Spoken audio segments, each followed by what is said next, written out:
Lost Dimension is one of the games that comes out that has a lot of interesting ideas behind it with its traitor mechanic and strong strategy based combat system, but has trouble moving forward with its poor character dialogue, lack of tension in the traitor system, and lack of payoff. The story revolves around a mysterious villain that suddenly appeared called The End, who spawns this giant tower as well as a bunch of nasties, of course, why wouldn't you, and threatens basically to destroy the world within 13 days.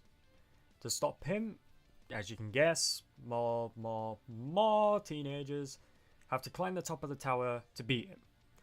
The story presents itself up front with no convoluted narrative for once, but also seems pretty basic, which isn't always necessarily a bad thing, but the lack of any sort of undertone on or any kind of sub narrative as well can be a bit of a disappointment.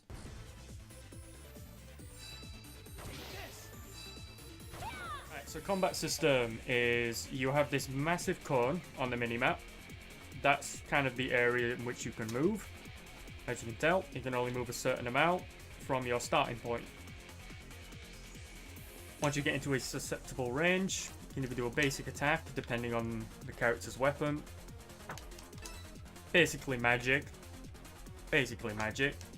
Now defer is if a character has already gone before this character, but they haven't, you can transfer this specific character's turn to another character who's already gone before. Kind of handy. Item and obviously weight, yeah. San at the bottom down there, that's your sanity. If that gets to 0%, then you basically become unfocused. They do a lot more damage, so on and so forth. The attacks also depend on a percentage ratio, of course it does, and the likelihood of if the enemy will counter to it. So, just like that, and counter. Also, if another enemy or if another ally is within range, they can follow it with an assist attack. And that's an assist. If character is within attacking range, they can follow up with an assist. Pretty self-explanatory. As mentioned, the combat mechanics are the strongest part of the game. It employs you to think carefully how you use each character's turn effectively, as the enemies will hold no quarter and use some of the same mechanics against you. So basically yes, it involves a lot of, as you can tell, very strategy focused. It's not basic in the slightest. It does require you to think very carefully, or you'll end up in situations like this. Counter. I can't treat people if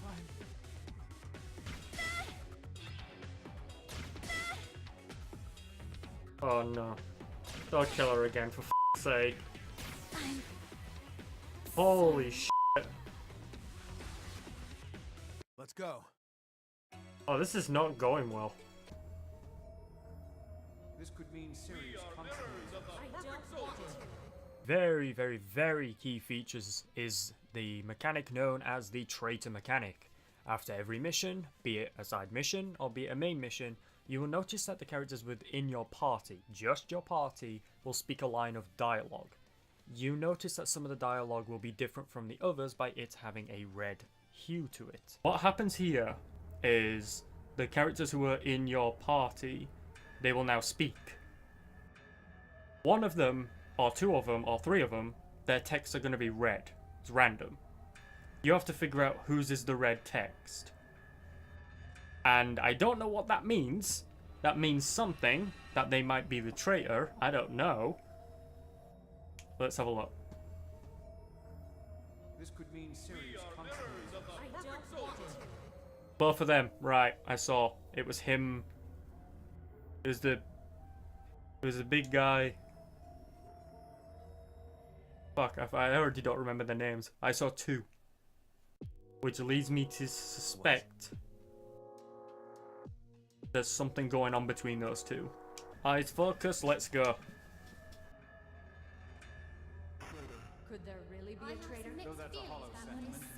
It's the fucking Doctor, the doctor. Your code didn't actually have a red text this time. It was the dude in the white coat. It was a doctor. Okay, who is it this time? If it's the doc again, we're gonna have words. We're surrounded by It's a enemies. dog-eat-dog world. I'm not anxious Points to do well it. taken. I actually... What? Who was it that time? It wasn't the doc. I couldn't see half the text. Some of the text was cut off. Fire girl. Got ya. Right, we're gonna keep an eye on her now. This shows that these characters could be the potential traitor, and it's up to you to figure out who it's going to be on each floor, as it is randomized, from my understanding. And this adds a very interesting element to the game, where instead of trying to be buddy-buddy with everyone, which is kind of typical, you become suspicious and paranoid of each character, and your trust for them... It's very, very little amount of trust that you have. I mean, as an example, that one character you spent time getting to know through the friendship system and leveling them up as much as possible, they decide to all of a sudden turn coat on you at the very last minute. But, of course, the game gives you mechanics that will aid you in finding who the traitor is, and unfortunately this is where one of the key parts of the game where this is one of the biggest problems that it has. Trust level. You can check trust level between selected characters and other allies. The higher the portrait appears, the higher the trust level. However, some characters rely less on trust levels for the judgment decisions. Increase trust levels by doing such things as going on missions together and healing them when they need. Score ranking is a numerical representation of how each character has contributed in battle. You can check the values of the ranking here. High ranked characters will also have more votes than other characters. Scores may affect characters as voting decisions, so high ranking characters will be less likely to receive votes, but just like the trust levels, this influence varies from each character. You can check the results of the votes if the judgment were to happen at this point. During the actual judgment, my vote will be added to this expectation. The vision history is the most crucial stage in finding the traitor.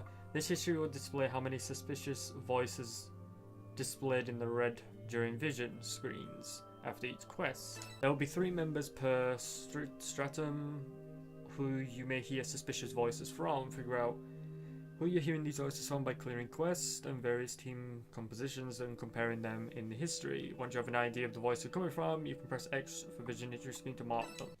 This system feels very deep and fleshed out and could lead to horrible consequences if the wrong character gets picked during the judgment phase. Well, this phase in particular, of course. But with the addition of a couple of other features, figuring out who the traitor is becomes a bit too easy. Using deep vision, oh my god, there's so much to this. Once you've figured out the 3 suspicious voices, press X on the character to bring up the marker menu and select deep vision. And use vision point to enter a minigame to discover whether or not that character is truly a traitor. They've really kind of fleshed this whole traitor system out. We'll give them props for that. Because the end scheme, new traitors will appear each floor.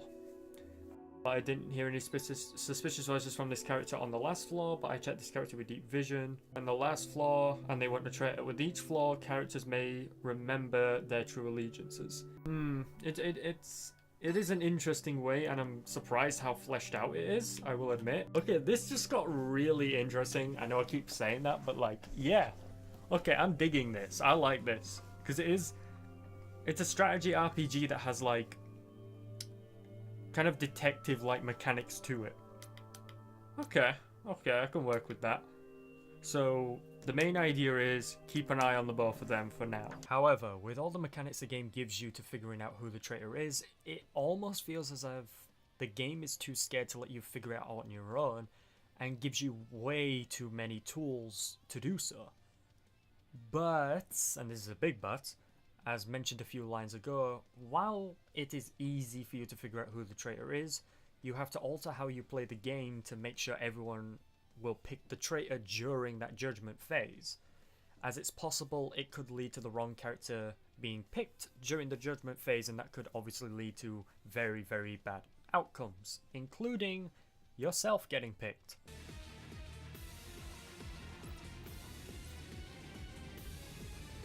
Adding on to the traitor mechanic, to progress to each floor you have to pass judgment, which is basically you have to sacrifice one of your characters to progress up the floor of this ginormous tower. There is something you must do first. You must erase one of your own. By your own hands. Oh, but you cannot proceed until you do. It's not so difficult. Simply erase the traitor. Assuming you've figured out their identity, that is. If you wish to climb the tower and save the world, you'll need to get your hands dirty. With the blood of your compatriots. I'll be waiting for you up above. I'm just dying to see you. I'm trying to remember what I saw, because I saw him. He always had the red text. Every time. But the funny thing is, she did as well. She had the red text as well. And is there a reason that he went straight for her and nobody else, is the question. I've had red text from her as well. Oh my god, this is f***ing with me. But the traitor themselves, despite the detective system, the traitor system, it doesn't feel fleshed out enough. The only kind of information you get, or any sort of hint of who the traitor might be, is the red text at the end of every mission, and that's kind of it. The traitor doesn't try to hide that or pass suspicion onto anyone else or leave any evidence for that fact. It feels very basic to the detective side of things, and it seems they give you all these tools but they don't add more complexity to the traitor themselves.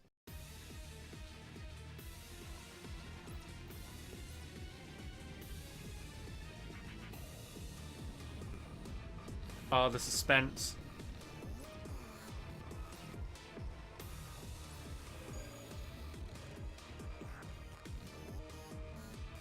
And the vote has been decided. I'd say that's a pretty reasonable outcome. I have no regrets. I have merely acted according to my own sense of justice till the end. May justice's glory be forever! His voice is like super weird. I can't be the only one there. I don't know, it's just bizarre.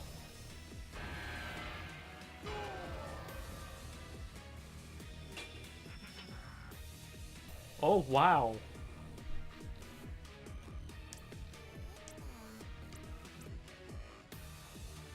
Ooh, 12 votes. One vote, and no votes for the rest. Wow. Everyone went for George. The skill tree is pretty simple and will be something that you should be pretty familiar with. The only addition is certain skills require other skills to be at a certain level to be unlocked. Everyone pretty much has a skill that's only usable by them, but after each judgment phase, the sacrifice character skills can be used on another character, which will allow them to use that character's abilities from there on, which you can switch and swap out, of course. Conclusion! The game plays with a lot of interesting ideas but has trouble keeping up the pressure of its traitor system, disappointing story and poor character dialogue. But it plants its foot firmly in the ground with its exceptional combat system and fun and diverse character abilities. The enemies waver frustratingly back and forth with their scaling, but it is fun to come up with strategies for each battle to overcome them. So all in all, I would say it's a pretty good game. It's average at best, but if you can look past some of the negative aspects, it's definitely something that could be worth your time. But yeah, thank you all very much for watching. I've been whoever I've been. Thank you all very much for watching, and Taraya faces, my friends.